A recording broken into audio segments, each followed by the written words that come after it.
Para jamaah sekalian, wali santri Pondok Pesantren Adwaus Sunnah yang dimuliakan oleh Allah Subhanahu wa taala.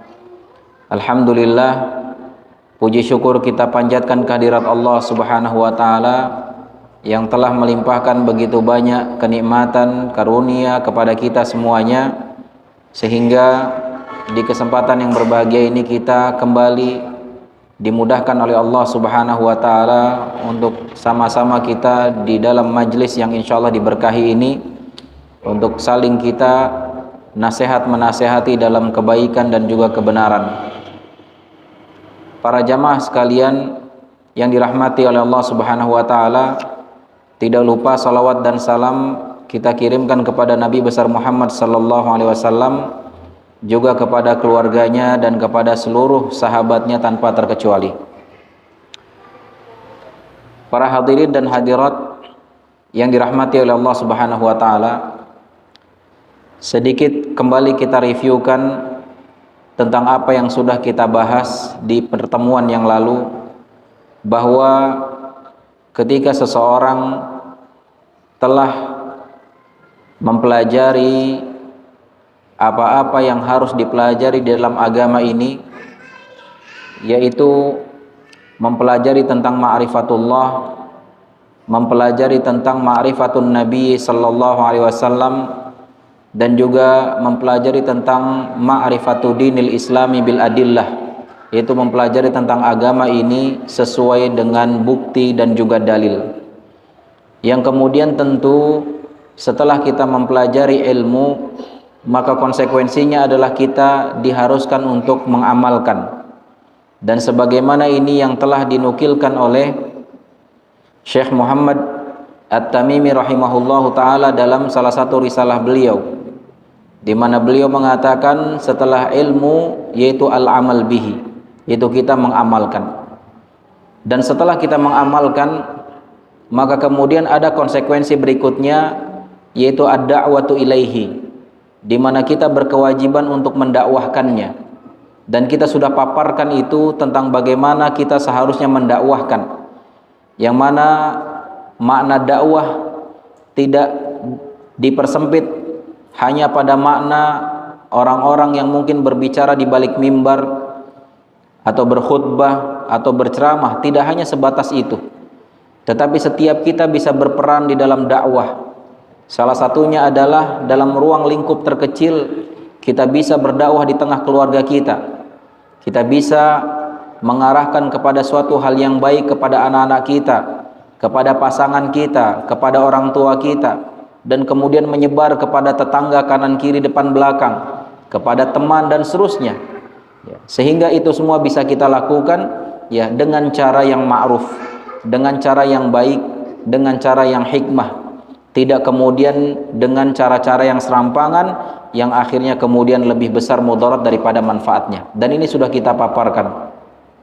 Kemudian setelah kita mendakwahkan, maka tentu ada konsekuensi yang lain, yaitu di mana seseorang ketika berdakwah, di mana ketika seseorang sudah berkomitmen untuk berhijrah ke jalan yang benar, maka pasti akan mendapati yang namanya ujian. Makanya Syekh Muhammad At-Tamimi rahimahullahu taala sudah mewanti-wanti dengan mengatakan, ya, as-sabru 'alal adza fihi. Hendaknya seseorang bisa bersabar terhadap segala macam gangguan, terhadap segala macam ujian yang pasti akan menimpa mereka-mereka yang berdakwah menegakkan kalimatullah. Bagi mereka-mereka yang komitmen untuk berhijrah, bagi mereka-mereka yang komitmen untuk menjadikan Allah Subhanahu wa taala sebagai satu-satunya sesembahan, dan menjadikan sunnah Rasulullah SAW sebagai pegangan hidup dan sebagai contoh di dalam beribadah dan beramal saleh, maka ini pasti akan ada ujian. Paling tidak seseorang akan mendapatkan perlakuan tidak baik di keluarganya. Paling tidak dia akan dikucilkan dari komunitasnya, atau mungkin ujian-ujian yang lainnya yang mungkin saja setiap kita pasti pernah melewati masa-masa tersebut. Maka kewajiban kita adalah bersabar dalam rangka mengharapkan ridho dari Allah Subhanahu wa taala. Dan ujian-ujian ini, aral rintangan, segala macam kesulitan yang kita hadapi saat ini sebenarnya sudah diingatkan oleh Allah Subhanahu wa taala. Di dalam surat Al-Ankabut Allah berfirman, "Ahasiban nasu ayyutraku ayyaqulu amanna wa hum la yuftanun, wa laqad fatanna alladziina min qablihim, fala ya'lamanna Allahu alladziina shadaqu wa la ya'lamannal kadzibin." Apakah manusia itu mengira mereka akan dibiarkan begitu saja tanpa diuji terlebih dahulu di saat mereka mengikrarkan saya beriman kepada Allah? Dan ini adalah perkiraan yang keliru. Jangan dikira seseorang yang komitmen untuk berhijrah ke jalan yang lebih benar, meninggalkan kemaksiatan menuju jalan hidayah, meninggalkan kebiasaan-kebiasaan buruk, mungkin berzina, mungkin korupsi, mungkin waliyadzubillah kemaksiatan-kemaksiatan lainnya, lalu dia komitmen untuk taat kepada Allah, jangan dikira bahwasanya ini tidak akan kemudian ada hambatan. Justru pasti dia akan mendapatkan yang namanya ujian, ya, dalam segala macam bentuk. Dan bahkan para nabi dan rasul dahulu dan ulama-ulama salaf, mereka juga mendapatkan, ya, ujian dan segala macam kesulitan. Bahkan Nabi Muhammad SAW dikatakan sebagai orang gila, dikatakan sebagai penyair, dikatakan sebagai pemutus silaturahim, pemutus hubungan keluarga. Lalu bagaimana dengan kita? Sehingga ini semua harus kita hadapi dengan penuh kesabaran. Sabar dalam rangka mencari ridha Allah Subhanahu wa taala. Allah katakan, "Walaqad fatanna alladziina min qablihim", sungguh aku telah menguji orang-orang sebelum kalian.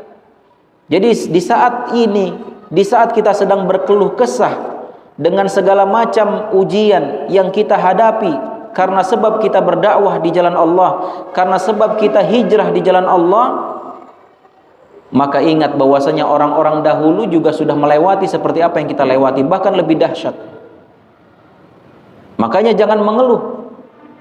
Yang diharuskan adalah kita bersabar sebagaimana orang-orang terdahulu bersabar, sehingga kemudian Allah Subhanahu wa taala, ya, benar-benar bisa diketahui siapa di antara kita yang jujur keimanannya dan siapa di antara kita yang dusta keimanannya. Mungkin banyak di antara kita hijrah hanya ikut tren.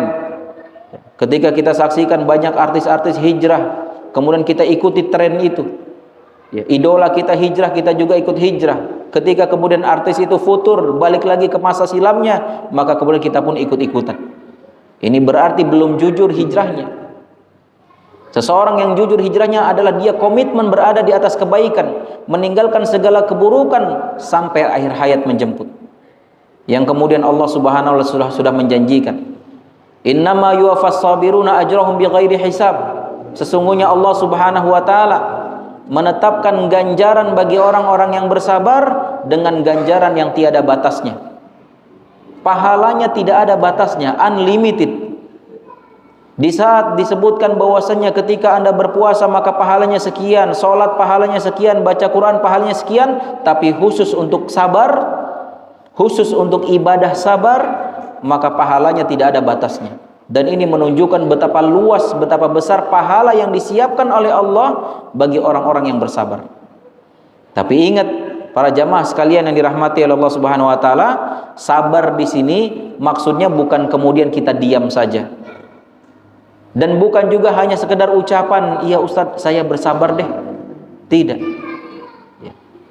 Tetapi sabar maknanya adalah kita harus bersabar dengan hati, dengan meyakini bahwasanya ini adalah merupakan ketetapan Allah Subhanahu wa taala, dan kemudian kita menahan diri untuk tidak melakukan hal-hal yang dilarang oleh Allah Subhanahu wa taala. Kita tahan lisan kita tahan anggota tubuh kita untuk melakukan hal-hal yang dilarang oleh Allah Subhanahu wa taala. Inilah yang disebut dengan kesabaran. Dan tetap kita pada kebaikan kita, tetap istiqomah dalam ketaatan kita, tetap berjuang dalam dakwah-dakwah kita dengan segala apa yang kita bisa. Maka inilah, ya, yang dituntut kepada kita semuanya. Dan bergembiralah bagi mereka-mereka yang bisa bersabar dalam menjalani ini semua, di mana Allah Subhanahu wa taala menyiapkan ganjaran yang sangat besar di akhirat kelak. Dan ini semua para jamaah sekalian yang dirahmati oleh Allah Subhanahu wa taala, dari pertama tentang ilmu, kemudian amal, kemudian dakwah, kemudian sabar, ini semua terrangkum di dalam firman Allah Subhanahu wa taala surat Al-Asr, di mana Allah mengatakan wal asri innal insana lafi khusr illal ladzina amanu wa amilus solihat wa tawasaw bil haqqi wa tawasaw bis sabr. Allah Subhanahu wa taala berfirman, demi masa sesungguhnya seluruh manusia semuanya, baik laki-laki maupun perempuan, baik kaya maupun miskin, pejabat ataupun rakyat, semua manusia dalam keadaan rugi, dalam keadaan celaka, illa, kata Allah, kecuali illal ladzina amanu wa amilus solihat, kecuali orang-orang yang beriman dan juga orang-orang yang beramal saleh. Iman, amal saleh tidak akan bisa diraih kecuali dengan ilmu. Wa tawasaw bil haqq wa tawasaw bis sabr, dan juga kecuali orang-orang yang saling nasihat-menasihati dalam kebaikan, dalam kebenaran, yaitu dakwah ilallah. Wa tawasaw bis sabr, dan juga saling nasihat-menasihati dalam kesabaran. Sehingga poin ini, ilmu, amal, dan juga dakwah dan sabar, ini semua masuk ke dalam firman Allah surat Al-Asr. Sehingga maknanya orang yang belajar ilmu agama, seseorang yang mengamalkannya, seseorang yang mendakwahkannya, seseorang yang sabar di dalam mendakwahkannya, maka dia termasuk orang-orang yang beruntung, termasuk orang-orang yang beruntung baik di dunia dan lebih-lebih di akhirat kelak. Ini dia para jamaah sekalian, hadirin dan hadirat yang dirahmati oleh Allah Subhanahu wa taala, sebagai muqaddimah penyampaian kita. Jadi berapa pertemuan ini? Jadi dari pertemuan pertama sampai ini baru selesai kita menyampaikan tentang muqaddimah dari kajian parenting kita. Sehingga di kesempatan yang berbahagia ini kita baru akan masuk ke dalam tema inti dari pembahasan kita terkait dengan parenting untuk dalam rangka pendidikan anak-anak kita. Dan di dalam hal ini kita akan menukilkan firman Allah Subhanahu wa taala yang menceritakan tentang kisah salah seorang hamba saleh yang beliau hidup dari kalangan Bani Israel, dan beliau adalah seorang hamba saleh, walaupun para ulama berselisih pendapat apakah beliau seorang nabi atau seorang hamba saleh. Tapi pendapat yang lebih kuat mengatakan bahwasanya beliau adalah seorang hamba saleh yang diberikan hikmah, diberikan ilmu oleh Allah Subhanahu wa taala. Siapakah beliau? Beliau bernama Luqman Al-Hakim. Luqmanul Hakim. Luqman yang bijaksana. Dan kita akan menukilkan firman Allah Subhanahu wa taala tentang bagaimana wasiat-wasiat beliau kepada anaknya. Yang ini sangat bisa kita jadikan sebagai landasan, bisa kita jadikan sebagai pijakan di dalam kita memulai mendidik anak-anak kita. Dan Masya Allah, wasiat-wasiat beliau begitu luar biasa, dicatat dengan tinta emas oleh para ulama dan bahkan diabadikan oleh Allah Subhanahu wa taala di dalam Al-Qur'an yang akan dibaca terus sampai hari kiamat. Apa saja wasiat-wasiat beliau? Maka di sini disebutkan, kita mulai dari surat Luqman ayat 13. Surat Luqman ayat 13, di mana Allah Subhanahu wa taala berfirman, A'udzu billahi minasyaitonir rajim. Wa idh qala Luqmanu libnihi wa huwa ya'idhuhu. Dan ingatlah ketika Luqman rahimahullahu taala mengatakan kepada anaknya, wa huwa ya'idhuhu, yang mana dia ketika itu sedang memberikan nasihat kepada anaknya. Dan ini maknanya bahwasannya kita sebagai orang tua berkewajiban memberikan nasihat kepada anaknya dalam rangka untuk menegakkan amar ma'ruf nahi mungkar. Jadi jangan kita biarkan ketika anak-anak kita melakukan kesalahan, ketika anak-anak kita melakukan kemaksiatan, jangan dibiarkan. Kewajiban kita adalah memberikan nasihat, mengingatkan kepadanya dengan cara yang hikmah, dengan cara yang lemah lembut. Dan kita akan saksikan bagaimana lemah lembutnya nasihat yang dilakukan oleh Luqman sebagai seorang ayah kepada anaknya. Jadi jangan merasa, Ustaz pegel, Ustaz udah berkali-kali nih si anak dikasih tahu tapi nggak mau dengar. Ya. Di sini dituntut kesabaran kita sebagaimana yang kita sampaikan di awal. Mendidik anak termasuk dakwah ilallah, yang mana di sana membutuhkan kesabaran. Terlebih kalau anak-anak kita masih mungkin usia di bawah baligh, yang terkadang kita sudah marah-marah pun di saat dia melakukan suatu perbuatan yang melanggar misalkan, besoknya ngulang lagi. Walaupun dia sudah janji tidak akan mengulanginya, bisa saja dia akan mengulangi lagi. Dan kita katakan jangan berhenti untuk senantiasa tetap berdakwah. Jangan berhenti untuk senantiasa menasehati anak kita. Dan juga jangan lupa iringi dengan doa. Jangan lupa iringi dengan doa. Karena yang mampu merubah hati si anak ini, yang mampu merubah si anak ini dari yang buruk menjadi baik, itu hanya Allah. Kita hanya sebagai pengambil sebab, tapi Allah sebagai penentunya. Maka kita minta kepada Allah Subhanahu wa ta'ala. Jadi jangan biarkan. Terlebih kalau sampai anak kita melakukan kemaksiatan, melakukan perbuatan-perbuatan dosa, kita harus nasihati, kita harus tegur dengan cara yang baik. Nah, yang paling relevan dengan zaman ini adalah kita dapati anak-anak kita gemar main HP. Yang ini harus benar-benar kita awasi. Harus benar-benar kita masukkan nasihat-nasihat, nilai-nilai yang baik kepada anak.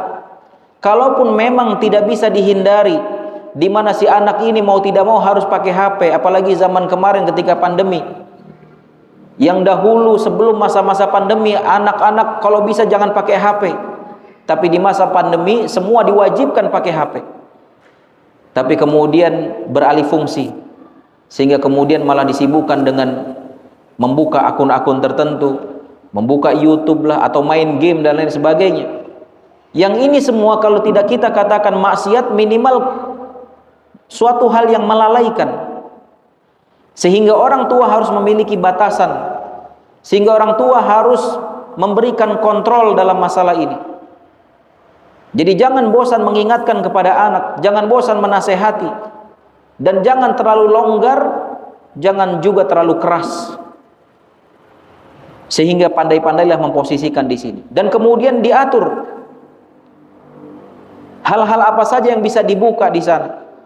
Jangan kemudian dibiarkan diberikan begitu saja sampai kemudian si anak mengakses hal-hal yang tidak baik, sehingga tercermin dari sikapnya, dari ucapannya, mengeluarkan kata-kata jorok, mengeluarkan kata-kata kotor yang seharusnya tidak dia ucapkan, dan bahkan bertingkah berperilaku seperti halnya orang-orang yang tidak benar, tidak beres. Ini semua pengaruh dari situ, sehingga harus kita kontrol. Tapi nangis, Ustaz, kalau kita ambil HP-nya nangis, nggak apa-apa. Kalau memang sudah kelewat batas, tidak apa-apa. Biarkan dia nangis untuk kebaikan dia. Sehingga kemudian bisa dibuat jadwal. Misalkan dikasih target-target. Nah, hafal dulu ya surat ini. Nanti insya Allah dikasih pakai HP misalkan dalam sekian menit di hari libur misalkan. Tapi kemudian yang bisa diakses hanya hal-hal tertentu yang bermanfaat, bukan yang sifatnya maksiat, bukan yang di dalamnya ada musik-musik. Coba kita lihat orang-orang di luaran sana, anak-anak masih kecil joget-joget, nyanyi-nyanyi lagu-lagu cinta-cinta, lagu-lagu kemaksiatan, bahkan kemudian diperlombakan. Bahkan masih kecil sudah bisa ngonten, ya apa istilahnya ngonten, ngevlog gitu. Hai guys, begini begitu. Nah ini harus diarahkan. Sebagai orang tua, Ustadz ini solusi ini. Orang tua lagi sibuk, lagi ribet, anak rewel, ya obat satu-satunya kasih HP, cep diem dia. Tapi itu solusi sementara. yang kemudian akhirnya bahkan bisa menjerumuskan si anak ini. Kita sebagai orang tua akan merasakan nanti bagaimana hasil dari keburukan apa yang selama ini kita kemudian berlonggar-longgar dalam masalah itu. Jadi nasihat kepada anak, adakan pendekatan kepada anak. Dan kita sebagai orang tua lebih tahu tentang kondisi anak-anak kita. Kita ajak ngobrol anak-anak dari hati ke hati. Makanya para ulama mengatakan ma kharaja minal qalbi dakhala ilaiha. Sesuatu yang keluar dari lubuk hati yang terdalam, maka itu juga akan masuk ke dalam hati yang paling dalam. Pernahkah kita coba berkomunikasi dengan anak kita dari hati ke hati, dengan lemah lembut, dengan bahasa yang santun, dengan menunjukkan kasih sayang yang luar biasa? Atau jangan-jangan selama ini hanya marah yang kita ucapkan dari mulut kita kepada anak-anak kita? Coba sekali-sekali, wahai anakku, nak sini, abi, umi itu sayang banget, tolong dirubah ya, jangan melakukan ini, jangan melakukan itu, ini solusinya ada nih. Atau bikinlah sesuatu hal yang menarik, yang itu bermanfaat, tidak melanggar syar'i, sehingga kemudian bisa teralihkan dari hal-hal yang negatif, pengaruh HP dan lain sebagainya, kepada sesuatu hal yang lebih positif. Ya. Dan anak-anak itu tergantung kita. Kalau dari awal kita kasih longgar, maka seterusnya semakin besar itu. Kita kasih celah sedikit, lama-lama makin membesar. Tapi kalau dari awal kita sudah tutup, maka insya Allah anak-anak juga akan mulai terbiasa dengan kebiasaan-kebiasaan yang baik. Dan memang ini butuh perjuangan. Saya ini menyampaikan hanya teori, prakteknya saya akui berat. Tetapi di sana ada pahala yang sangat besar menanti, pahala yang banyak sekali menanti. Pahala dakwah kita ada di situ, pahala kesabaran kita ada di situ, semuanya ada. Dan itu harus kita lakukan sampai tetes darah penghabisan, ibaratnya sampai akhir hayat. Dan itu perjuangan kita, terkhusus untuk para ibu. Makanya dikatakan bahwasanya jihadnya seorang ibu, seorang wanita itu di rumah tangganya, karena luar biasa. Kita juga menyaksikan bagaimana beratnya. Walaupun memang jihad seorang suami di luaran jauh berat juga gitu kan, dimana harus mempertaruhkan nyawanya. Dan walaupun jihadnya seorang wanita di rumah tidak sampai mempertaruhkan nyawanya, tapi luar biasa pegelnya, capeknya. Jadi benar-benar harus bisa berjuang. Makanya kembali lagi tuh, di dalam kita melakukan ini, niatnya ikhlas karena Allah. Kalau dari awal kita sudah ngerasa beban, berat. Tapi kalau dari awal sudah kita niatkan, saya melakukan ini lillahi ta'ala, ikhlas karena Allah subhanahu wa ta'ala, insya Allah segala sesuatu yang berat menjadi ringan terasa. Maka saya ingatkan kembali, terkhusus untuk saya sendiri, sebagai orang tua juga, dan kemudian kepada seluruh jamaah yang hadir. Yuk, jangan bosan untuk senantiasa menasehati anak-anak kita. Anak dinasehati sekali belum cukup, 2 kali belum cukup, 3 kali bahkan 100 kali pun belum cukup. Namanya anak-anak. Sekarang iya nangis-nangis, iya saya mau nurut, besok ngulang lagi pasti. Tapi jangan kemudian saya udah capek nasihatin, udah terserah, jangan begitu. Tetap nasihatin. Tetap kita peluk dia, jangan ulangi lagi ya, istighfar kepada Allah, minta ampun sama Allah, kemudian minta maaf sama umi sama abi. Besok jangan diulangi lagi ya, iya umi. Besok ngulangi lagi, ayo maafkan lagi, nasihati lagi, dan begitu seterusnya. Itu perjuangan kita. Jadi seperti itu. Dan ini kita lihat, wa idh qala Luqmanu libnihi wa huwa ya'idhuhu. Dan ketika Luqman mengatakan kepada anaknya, dan ketika itu dia menasehati anaknya. Apa nasihatnya? Beliau mengatakan, ya bunayya la tusyrik billah. Wahai anakku, di dalam bahasa Arab ada istilah kata at-tasghir. At-tasghir itu suatu kata yang kemudian dimanai bisa kecil, bisa juga untuk suatu penghinaan. Tapi ini maksudnya adalah dalam bentuk untuk mengecilkan sesuatu, tapi dalam bentuk kasih sayang.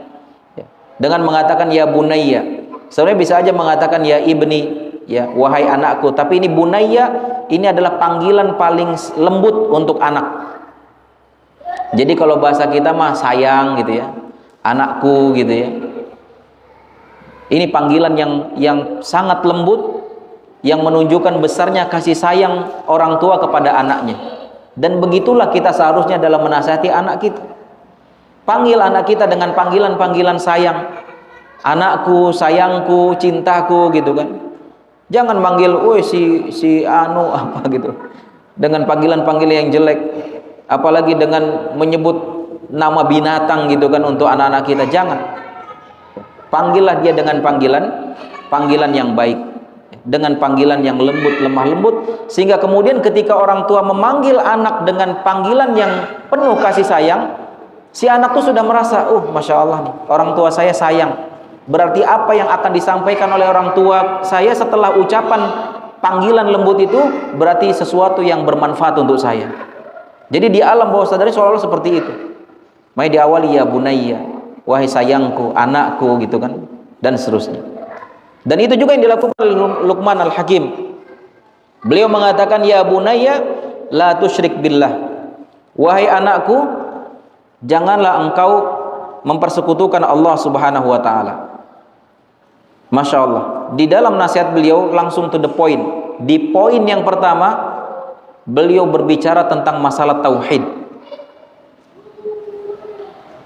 Dan ini juga yang perlu diperhatikan oleh kita sebagai orang tua. Di dalam kita mendidik anak, hal yang paling utama yang harus kita berikan, yang harus kita didik anak-anak kita itu adalah dengan perkara tauhid. Kita ajarkan dia perkara akidah, ketauhidan, keyakinan. Jangan sampai nanti sejak dari mulai kecil sampai dewasa nanti dia memiliki keyakinan yang keliru. Maka tauhid dari sedini mungkin harus sudah kita tanamkan. Jangan malah kemudian kita ajarkan hal-hal yang sifatnya khurafat, tatayyur, kesyirikan. Tetapi justru banyak di antara para orang tua yang justru baik disadari atau tidak, mereka merusak keyakinan dan akidah anak-anaknya sejak sedini mungkin. Contoh apa?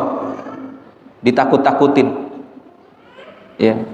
Awas jangan lewat ke sana, nanti ada gondoruo. Wah, di sana ada kuntilanak.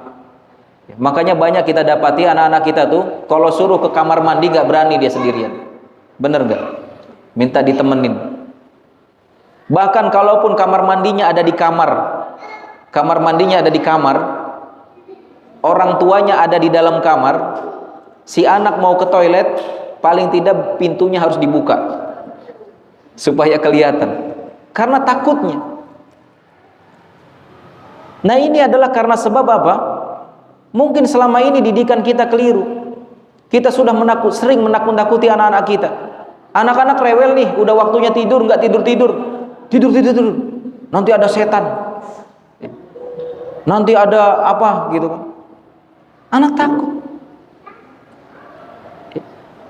Atau paling tidak, wah suara apa itu?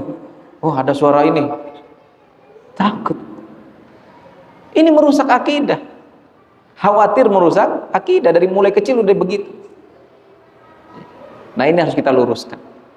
Apalagi di situ mengandung kebohongan kan gitu. Awas ada apa gitu kan, padahal bohong gitu kan.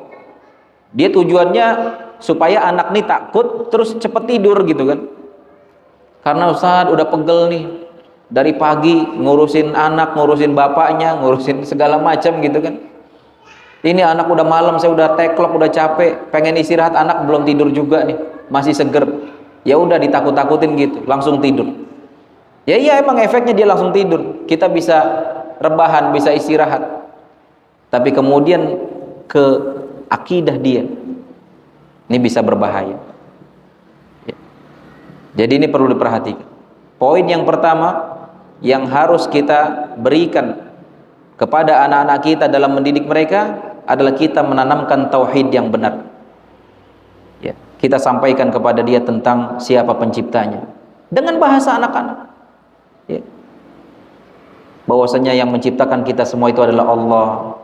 Dan kadang anak-anak tuh Masya Allah pertanyaannya luar biasa. Abi, yang menciptakan sakit siapa? Allah. Kok Allah kasih sakit sih sama nenek misalkan? Kan Allah maha baik gitu kan. Wah udah bingung lagi tuh anak-anak. Nah ini butuhnya ilmu kita supaya kita bisa jawab dengan jawaban yang benar, tidak dengan jawaban yang asal yang akhirnya kemudian salah pemahaman nih si anak. Kemudian kita sampaikan, kita tanamkan dari sedini mungkin tentang bahwasanya Allah maha melihat. Nah nggak boleh melakukan keburukan ya, nggak boleh jahat sama teman-temannya ya, nggak boleh bohong ya, nggak boleh begini, nggak boleh begitu.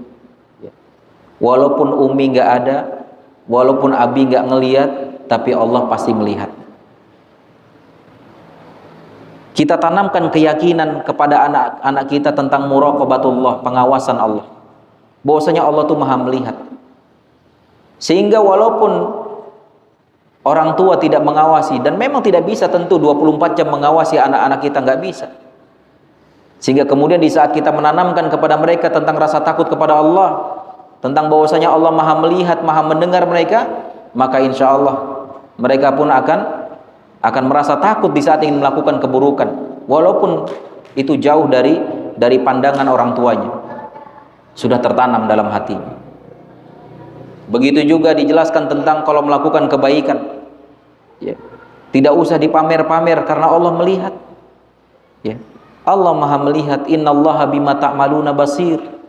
Sesungguhnya Allah subhanahu wa ta'ala itu maha melihat terhadap apa yang kita lakukan. Sehingga melakukan kebaikan yang banyak, walaupun Abi dan Uminya tidak melihat, Allah pasti melihat. Nggak akan pernah luput dari pandangan Allah, dan pasti akan diberikan ganjaran. Yang melakukan kebaikan, Allah kasih pahala. Yang melakukan keburukan, Allah kasih hukuman. Dan hukuman orang yang melakukan keburukan, tuh Allah sudah siapkan neraka. Yang melakukan kebaikan, Allah siapkan surga dengan segala kenikmatannya. Sebutkan. Ya. Jadi harus kita tanamkan keyakinan, akidah yang benar kepada anak-anak kita. Dan salah satu caranya juga para jamaah sekalian, hati-hati dengan tontonan. Ya. Jadi kalaupun anak-anak kita ada pegang HP, atau sekarang yang susah dihindari itu terkadang tontonan TV, acara-acara sinetron lah, acara-acara film, ya, atau yang berbau-bau horor, ya, ini juga harus dihindarkan. Karena di dalamnya banyak sekali muatan-muatan kesyirikan, yang itu akan merusak keyakinan anak-anak kita.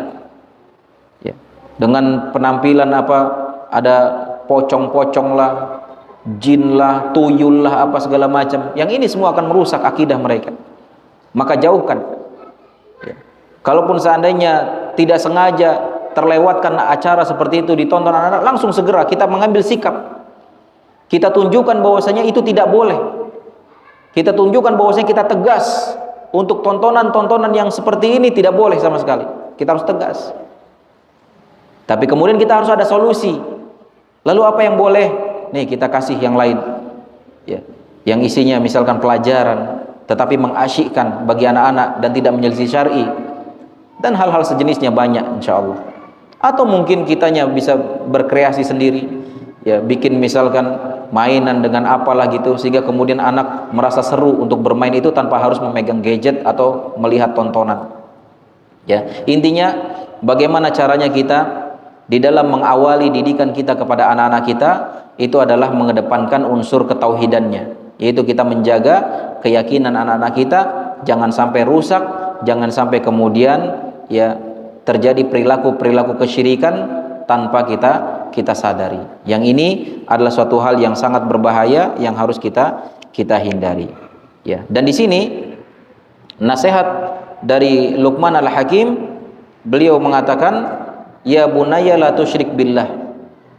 Ya, wahai anakku, janganlah engkau melakukan kesyirikan.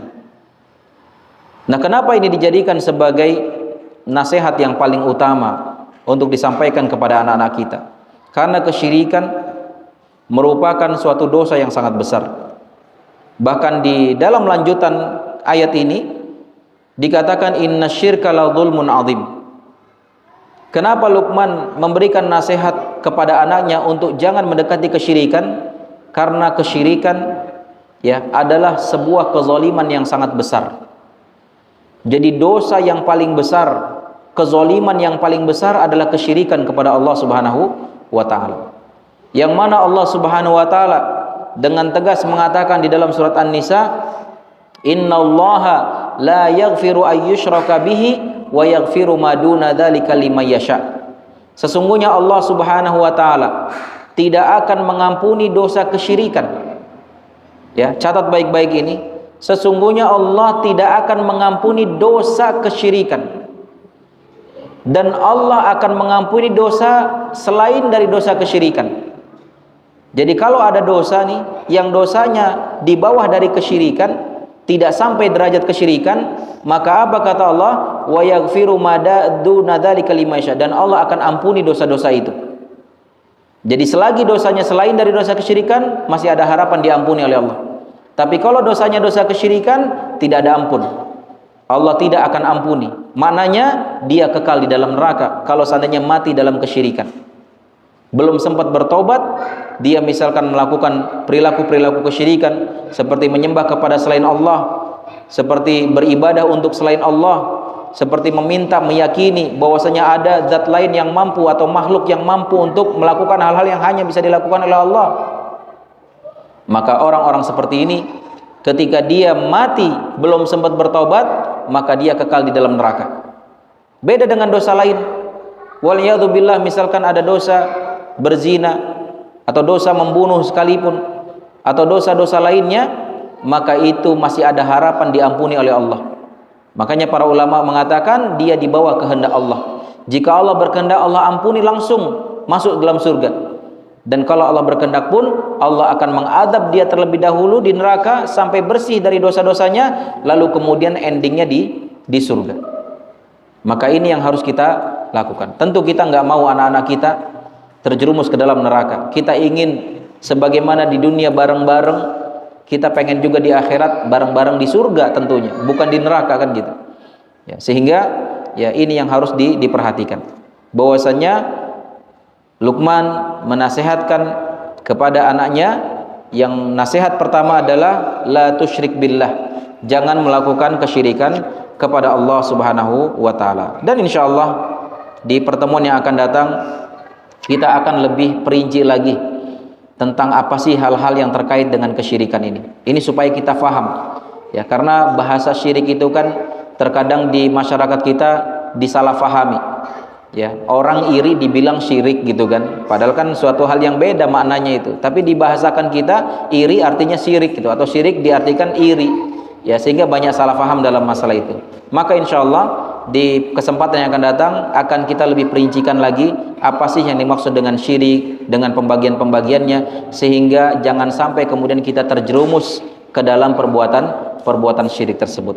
Nah, karena waktu juga yang membatasi kita, sehingga kita tidak bisa menambahkan lagi penyampaian kita di kesempatan yang berbahagia ini. Tapi paling tidak apa yang sudah kita sampaikan ini mudah-mudahan bisa bermanfaat untuk kita semuanya, difahami dengan baik, dan jangan lupa diamalkan di dalam keseharian kita. Wallahu a'lam bishawab. Ya, mudah-mudahan bermanfaat. Mohon maaf atas segala kekurangan.